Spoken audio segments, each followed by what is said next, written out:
I warned them I would drain their $1 million lake if they touched my bridge. Where are you watching from?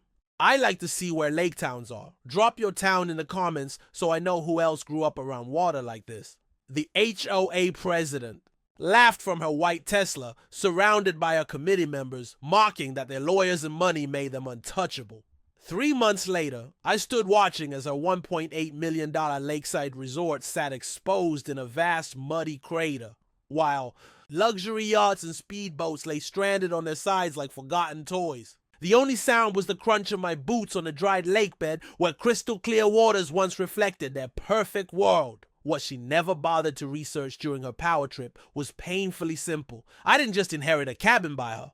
Precious lake. I inherited the concrete dam that created it and the legal authority to pull the plug on her entire artificial paradise. Lake Serenity had been my family's sanctuary for 3 generations, a pristine body of water nestled in the rolling hills of upstate New York that felt more like home than any house ever could. My grandfather, a stonemason who had survived the Great Depression through sheer determination, built our fishing cabin with his own hands in 1947, using stones from the very land he loved. But his masterpiece wasn't the cabin, it was the graceful, stone arch bridge that connected our property to the small island where we'd fished for generations. Every stone had been placed with purpose, each one telling a story of resilience and love for this land. That bridge witnessed my father proposing to my mother in 1968, the autumn leaves painting the water with shades of gold and crimson. It was where I, 30 years later, got down on one knee for Sarah as the sunset set the lake on fire.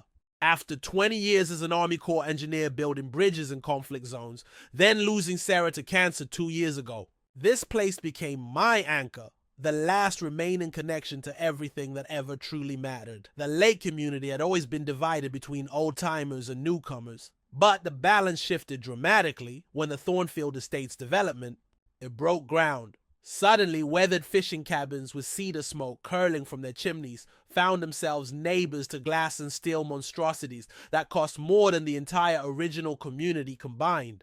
The old guard, people like Walt Henderson, a Vietnam vet who fixed everyone's boat motors for free, and Eleanor Murphy, whose garden fed half the neighborhood, understood the unwritten rules of lakeside living. We shared tools, watched out for each other's properties during winter, and respected the quiet rhythm of the seasons. Then Vivian Croft arrived like a corporate hurricane. A 45-year-old divorcee who'd cashed out her hedge fund marriage, she built a $2.4 million contemporary masterpiece that loomed over the Western Shore like an architectural middle finger to everyone else. She drove a white Tesla that seemed to glide above the gravel roads, her designer sunglasses permanently fixed as if surveying her new kingdom. At Murphy's General Store, I first heard her complain about the aesthetic inconsistencies of our community.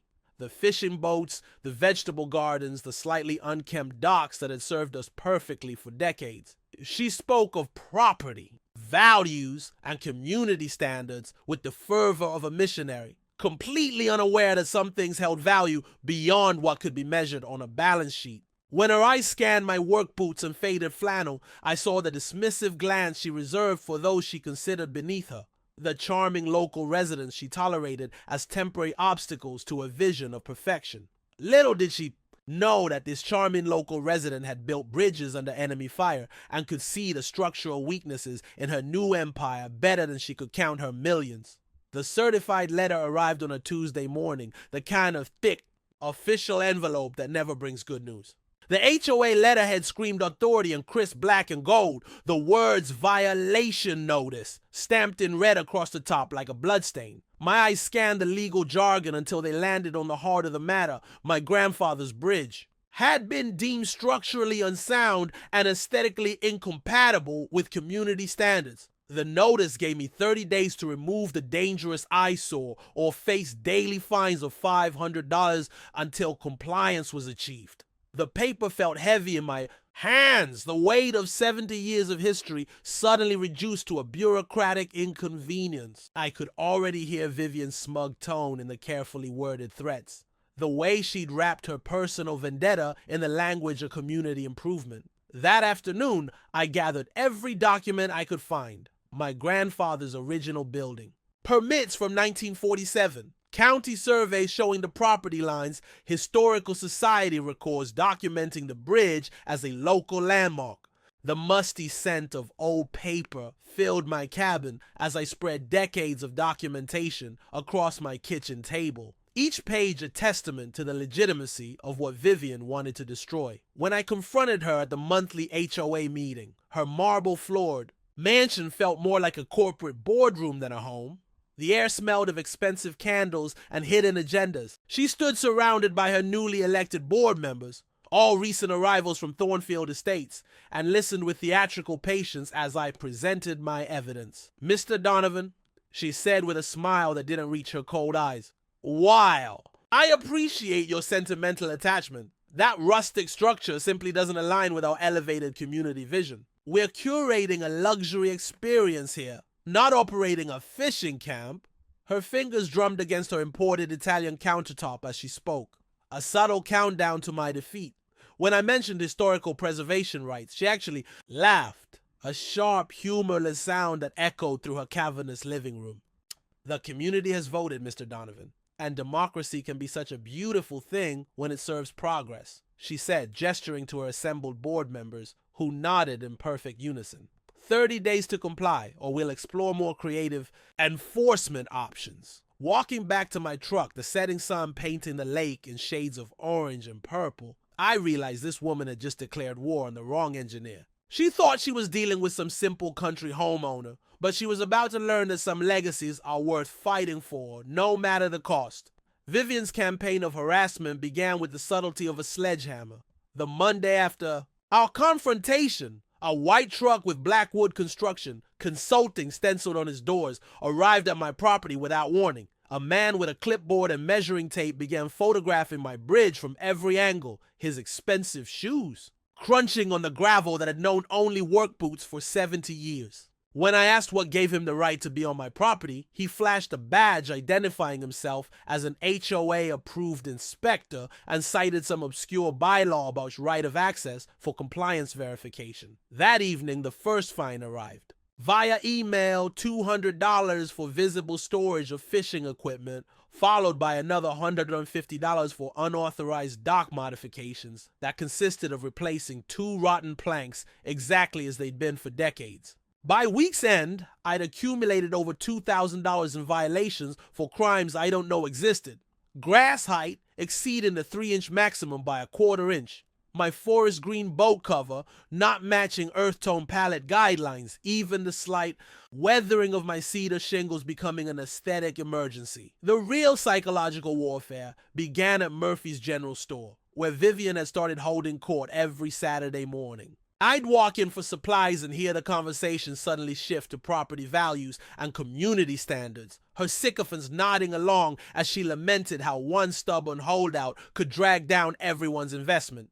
Neighbors who'd waved to me for years suddenly found their shoes fascinating when I approached. Even Betty behind the counter, who'd known me since I was a boy, began avoiding eye contact, though she still slipped me an extra coffee packet when Vivian wasn't looking. The surveillance became more obvious. A gray sedan parked at different vantage points around the lake, always with someone inside taking notes or photographs. When I finally confronted the driver, he claimed to be conducting wildlife surveys, but his tablet showed close-up shots of my property, not animals. The breaking point came when Walt Henderson showed up at my dock one evening, his face grim. "They got Eleanor too," he said, his voice tight with anger.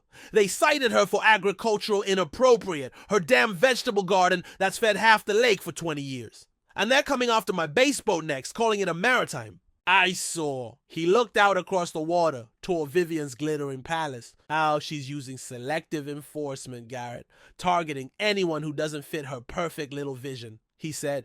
That night, as I installed additional security cameras around my property, I noticed fresh cut marks on my dock support posts. Clean, deliberate slices that hadn't been there yesterday. Someone was escalating beyond paperwork, and I needed to be ready when they made their next move. If this was your property, what would you do? Stay quiet and pay the fines, fight it in court, or take matters into your own hands? Tell me which you pick and why in the comments. I'm reading them all. The musty scent of old paper and forgotten histories filled the county records office as I dug through files older than my grandfather's bridge. For 3 straight days, I'd been camped out in the basement archives, surrounded by crumbling survey, maps and property deeds that told the story of Lake Serenity long before Vivian Croft ever heard its name. The ancient filing cabinets groaned in protest as I pulled another drawer open, my fingers tracing property lines that had shifted over decades of development and disputes. Then I found it, buried in a 1948 county survey map so yellowed with age it felt like parchment. My grandfather's bridge sat squarely on a county easement, a public right-of-way that predated any private development or homeowner associations. The discovery hit me with the force of revelation. The HOA had zero jurisdiction over county property, no matter what their expensive lawyers claimed. But the real treasure came from cross-reference in the HOA's own bylaws, which specifically exempted pre-existing structures with demonstrated historical significance from removal requirements. My bridge qualified on both counts, built in 1947, documented in county records, and representing the area's post-war heritage. Vivian's legal team had either done deliberately sloppy research or simply ignored any facts that didn't support their agenda. Armed with this legal dynamite, I attended the next emergency HOA meeting that Vivian had conveniently scheduled during our working hours. This time, I brought County Clerk Margaret Evans, a no-nonsense woman who'd been handling property disputes since before Vivian learned to spell Connecticut. The look on Vivian's face when we walked into her marble foyer was worth every hour spent in that dusty records room. "Ladies and gentlemen," I announced, spreading the county maps across her glass coffee table, "I have some interesting news about jurisdiction and legal authority." The room fell so quiet I could hear the hum of her Sub-Zero refrigerator. Margaret Evans placed her official seal next to the maps, her voice calm but firm. "The bridge in question sits entirely within county easement boundaries," she explained with bureaucratic precision. "The HOA's removal order exceeds your legal authority and is therefore null and void." Vivian's face cycled through shock, anger, and finally cold fury. "That's impossible," she spat. "Spatto, we did our research. We followed proper procedures." "Your research was incomplete," Margaret replied, her tone leaving no room for argument. "County easements supersede all private covenants. This bridge stays exactly where it is. As we left." Vivian's voice followed me out the door, low and dangerous. "You may have won this battle, Mr. Donovan, but the war is far from over. There are many ways to encourage community cooperation." The threat hung in the air like storm clouds gathering over the lake, and I knew she meant every word. The sabotage began subtly at first. Mysterious engine trouble with my boat, then graduated to more overt attacks under cover of darkness. I awoke one morning to find my dock partially submerged, the support post showing clean saw marks that spoke of deliberate, skilled work. The security cameras I'd installed captured a figure in dark clothing, moving with purposeful efficiency around 2 a.m., but the footage was too grainy to identify the perpetrator. Walt, with his military police experience, reviewed the tape with me over coffee that tasted like impending confrontation. "That's professional work," he confirmed, pointing at the precise cutting angles. "Not some kids messing around, someone who knows what they're doing." Vivian's harassment campaign escalated beyond property violations into personal attacks. She somehow obtained my service records, probably through her ex-husband's corporate connections, and discovered my minor PTSD diagnosis from a rocky deployment. Suddenly, whispered conversations at the general store shifted from property values to concerns about my stability and mental health. The wellness check ambush came on a rainy Thursday morning. Sheriff's Deputy Maria Rodriguez pulled into my driveway, with Vivian trailing behind in her Tesla, playing the concerned citizen to perfection. "Officer, we're just so worried about Mr. Donovan," she said, dabbing non-existent tears with a tissue produced from her designer purse. "He's been making increasingly paranoid accusations. Seems completely detached from reality. We're concerned. He might hurt himself or someone else." 20 years of military discipline kept me calm as I produced my meticulously organized documentation. Every violation notice, every incident of harassment, all cross-referenced and time-stamped. The security footage of the dock sabotage played on my tablet while Deputy Rodriguez reviewed everything with growing skepticism. "Ma'am," she finally said to Vivian, "filing false reports is a misdemeanor. Mr. Donovan's documentation appears thorough and credible. I suggest you reconsider your approach to neighborhood disputes." Vivian's mask slipped for just a moment, revealing the calculating predator beneath before she recovered with wounded dignity. As soon as the patrol car disappeared, her nuclear option arrived. A certified letter threatening foreclosure over $18,000 in accumulated fines and fees. But while she played her legal games, I'd been conducting research that would make my old intelligence officers proud. A week of deep diving through county records and historical documents revealed something she never saw coming. Lake Serenity wasn't natural. It was created by a dam construction project in 1952. When the original development company went bankrupt, the dam ownership had transferred through multiple hands until it was purchased in 1981 by my grandfather's estate trust. The brittle deed felt like history itself in my hands as I understood the full implications. I didn't just own a cabin by the lake. I owned the concrete and steel structure that created it, with absolute authority over water levels that Vivian's entire empire depended on. If you had legal authority over a lake and could lawfully lower it for maintenance, would you use that power to stop a developer's project that was harming the community?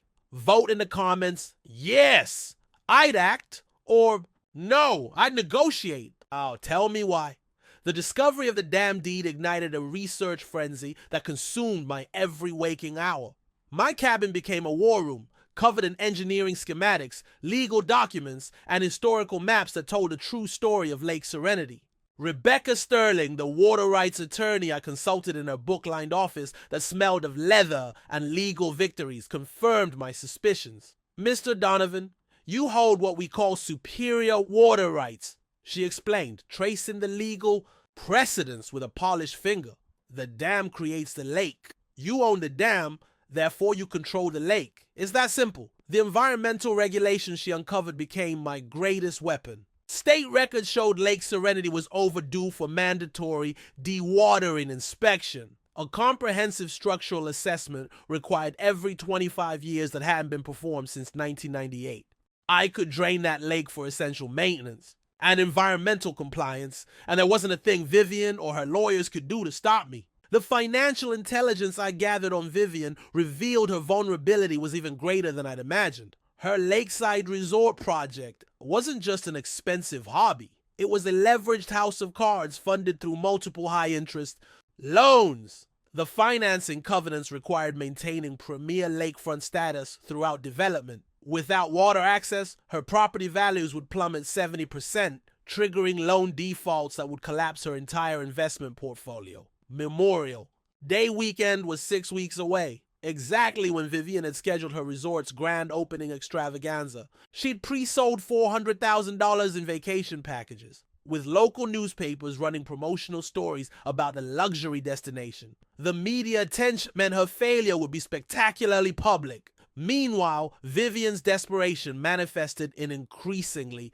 erratic behavior. She hired a private investigator who followed me to the county records office, then to Rebecca Sterling's law firm. She filed frivolous complaints with every agency she could think of. EPA reports about suspicious chemical storage, wildlife claims about habitat destruction, even Homeland Security tips about potential infrastructure terrorism. Each investigation concluded my activities were perfectly legal, but the harassment wasted taxpayer resources and revealed her growing desperation. The community polarization reached fever pitch. Property lines became battle lines, with neighbors choosing sides between old school conservation and new money development. Family barbecues and community events became impossible as the lake fractured into armed camps. Even the morning bird song seemed muted, as if nature itself held its breath, waiting for the coming confrontation. I completed all legal requirements with military precision, filing environmental paperwork that created unstoppable bureaucratic momentum. The stage was set, the pieces were in position, and all that remained was waiting for the perfect moment to pull the plug on Vivian's artificial paradise. Vivian's intelligence network finally caught wind of my courthouse visits and environmental filings, though she completely misread their significance. Assuming I was researching property law to defend against her lien threats, she decided to eliminate my trump card before I could play it. Her solution was characteristically brutal. Hire a demolition crew to disable the spillway controls under cover of darkness. The sabotage attempt unfolded like a poorly planned heist movie. At 2:30 a.m. on a moonless Thursday, 3 figures approached. The dam with cutting torches and hydraulic tools, their shadows stretching long in the pale glow of their headlamps. What they didn't count on was Walt's military-grade surveillance operation. Night vision cameras and motion sensors that would make a Pentagon security consultant proud. Walt's voice crackled through my radio. It's Tango down at the dam. 3. Subjects with power tools attempting to access spillway controls. The night vision footage was crystal clear. Rex Hardwick and 2 accomplices cutting through security fencing, their tools gleaming in the infrared light. The metallic clang of equipment against concrete echoed through the still night as they worked, their headlamps bobbing like frantic fireflies when Walt and I emerged from the shadows with high-powered lights blazing. Just doing my job, buddy. Rex stammered when we caught him red-handed with a cutting torch inches from the spillway control housing. The smell of cigarette smoke and nervous sweat filled the air as he fumbled for explanations that wouldn't hold water in a paper cup. Your job doesn't include trespassing on critical infrastructure and attempting to sabotage water management. Systems, I replied, keeping my voice calm while Walt documented everything. That's called criminal conspiracy, and it carries federal charges when you mess with environmental controls. The confession came faster than expected. Faced with felony charges and a Purple Heart recipient as witness, Rex cracked like cheap. It's concrete. Vivian had offered him $15,000 bonus for preventing any damn problems that might interfere with resort operations. She'd provided detailed diagrams of which systems to disable, proving premeditated conspiracy. By morning, I had criminal charges filed for property damage, conspiracy, and attempted destruction of environmental infrastructure. The evidence package included video footage, witness statements, financial records of Vivian's payments, a documented proof of deliberate planning. The sheriff's department took the case seriously. Infrastructure attacks carried heavy federal implications. But Vivian wasn't finished. Faced with criminal exposure and sensing her empire crumbling, she launched a preemptive media campaign painting herself as the victim of my unstable vendetta.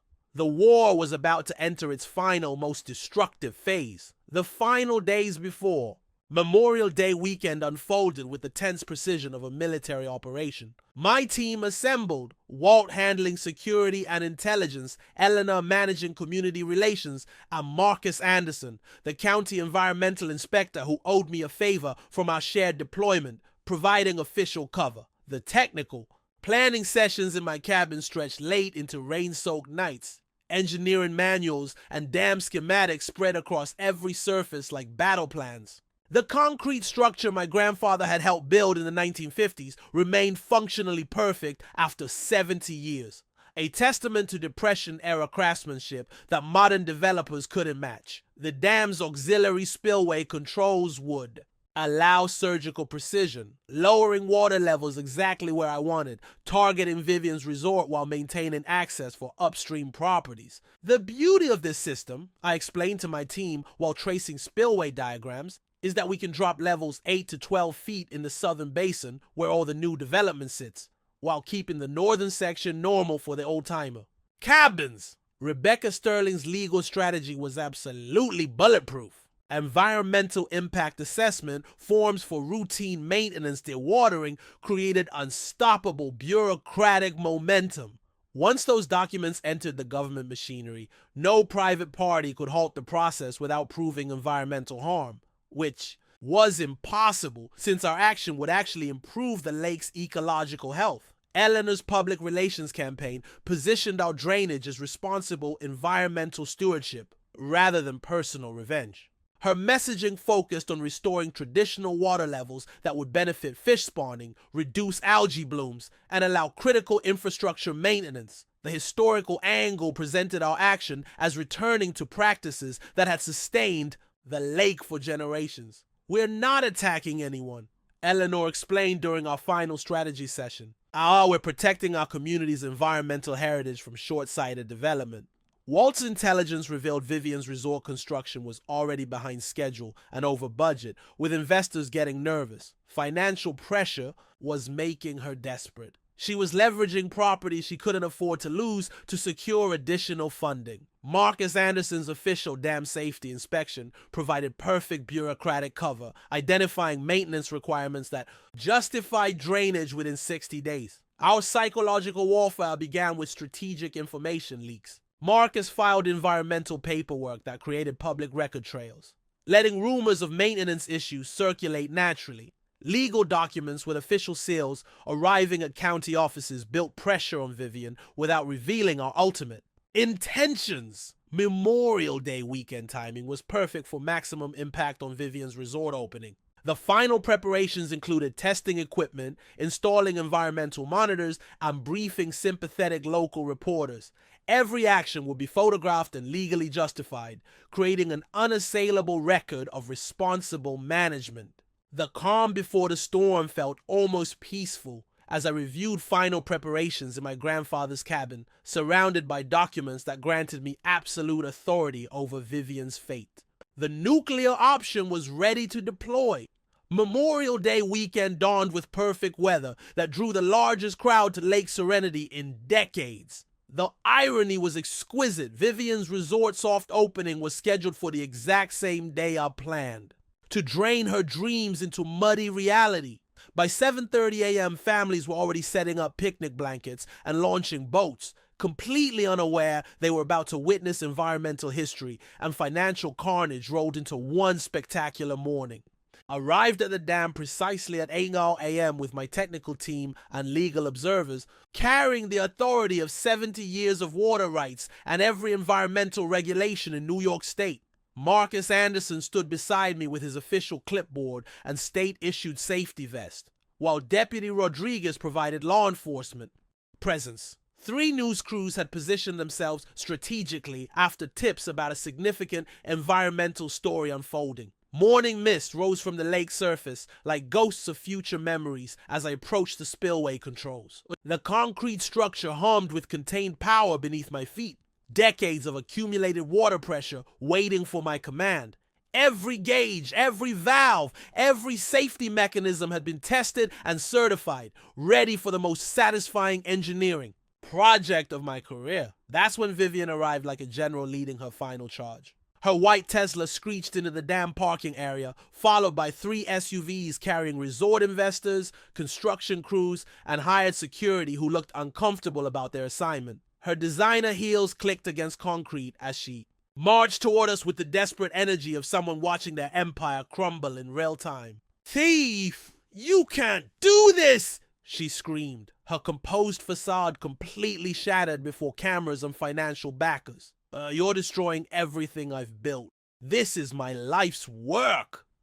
The public meltdown was even more spectacular than I'd hoped. Her perfectly styled hair coming undone as she gestured wildly, her white linen outfit wrinkled from sleepless nights. The woman who terrorized our community for months was reduced to emotional breakdown before an audience of hundreds.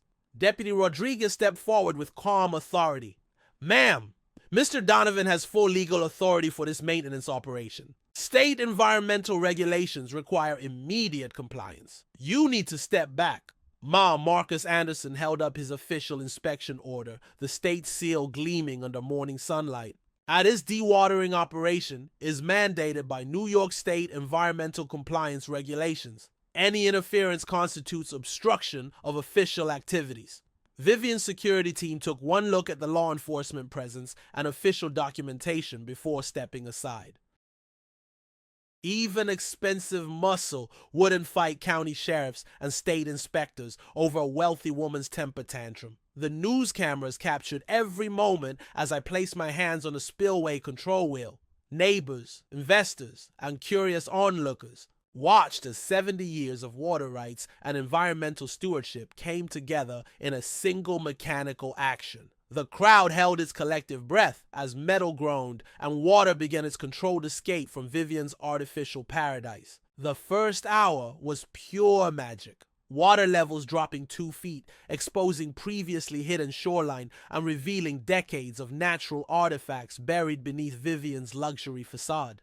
Her resort's boat dock showed pilings as expensive watercraft, listed awkwardly in the retreating water. The sound of water flowing backward through time carried the satisfaction of justice finally served. Vivian's investors watched their lakefront investment transform into worthless mudflat before their eyes. Loan officers and financial advisors huddled in emergency consultation as property values evaporated faster than morning mist. The resort opening day became a disaster documentary, with catering trucks and promotional banners looking absurd against the backdrop of draining prosperity.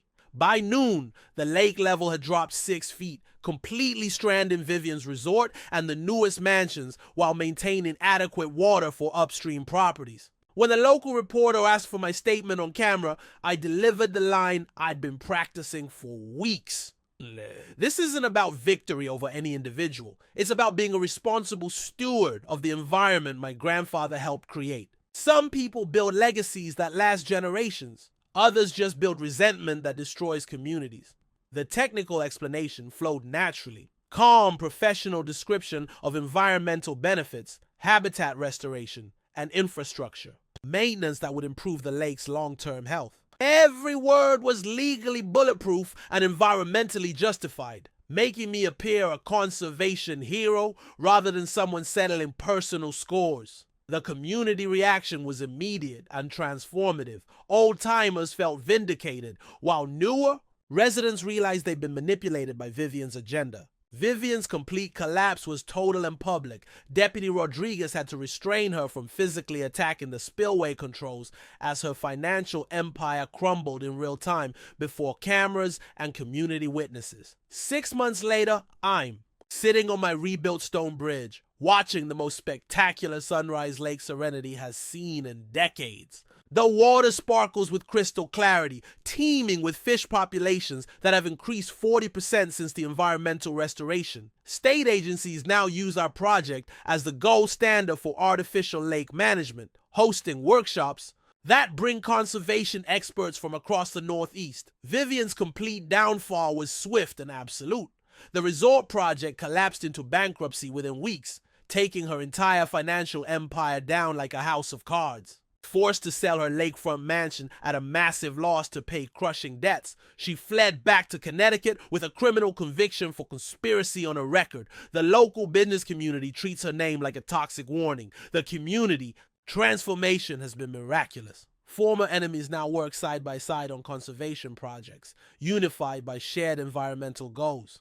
Property values have increased 15% thanks to improved water quality. Our annual Lake Stewardship Day has become the highlight of the summer calendar. Democratic HOA elections swept out Vivian's cronies and installed leadership focused on environmental protection. The new board's first act was officially recognizing pre-existing structures as community heritage assets. Walt serves as security liaison, Eleanor heads community relations, and Marcus provides environmental consulting. My personal healing has been as dramatic as the lake's restoration. Successfully defending my family legacy while improving the environment gave me purpose I hadn't felt since Sarah's death. The County Environmental Committee elected me chairman, channeling my engineering expertise into projects that benefit the entire region. Most importantly, I found companionship again. Eleanor's sister Janet moved up after retirement, and we've discovered shared values make excellent foundations for new relationships. The practical knowledge sharing has become regional. My guide for property owners facing HOA overreach gets downloaded thousands of times monthly. The Lake Serenity Environmental Education Center, funded by legal settlement money from Vivian's case, offers scholarships and hosts research projects. Children's laughter echoes across restored shallows as they discover tadpoles in habitats that hadn't existed for decades. My grandnephew proposed to his girlfriend on the restored bridge last month, continuing a family tradition that Vivian tried to destroy but only made stronger. 3 generations of proposals, 3 generations of love, and now the promise of 3 more. They're worth everything.